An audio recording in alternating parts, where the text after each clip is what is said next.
కాదు బ్రో, వాడు మత్తెక్కించే ప్రయోజన్.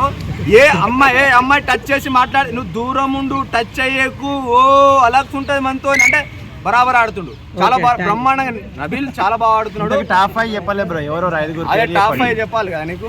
నువ్వు అది క్వశ్చన్ మర్చిపోయినాను.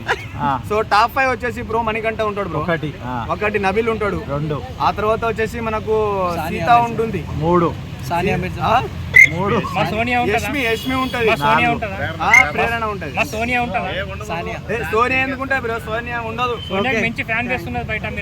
ఫ్యాన్ బేస్ లేదు, కామాంధ్లో బేస్ ఉంది కానీ ఫ్యాన్ బేస్ లేదు.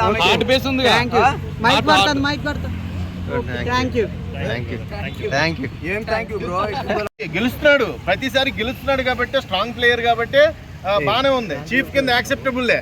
కాకపోతే ఒకటే దీంట్లో వ్యత్యాసం ఏంటంటే సోనియాని సపోర్ట్ చేస్తుంది బిగ్ బాస్ టీమ్.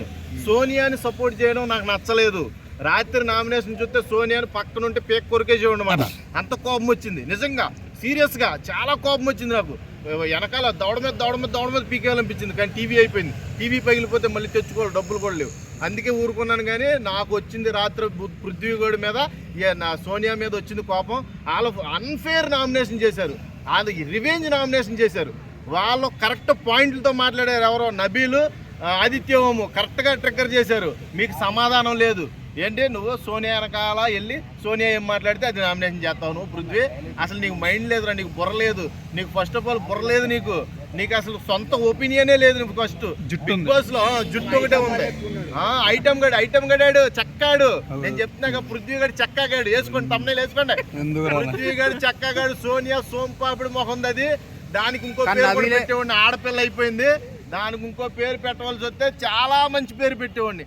సోనియాది చాలా ఫేక్ గేమ్. సోనియా అనే దాన్ని అసలు హౌస్లో ఉండడానికి అర్హతే లేదు. సోనియాని అర్జెంటుగా పంపించండి బిగ్ బాస్, లేకపోతే నేను చాలా కోపపడిపోతాను.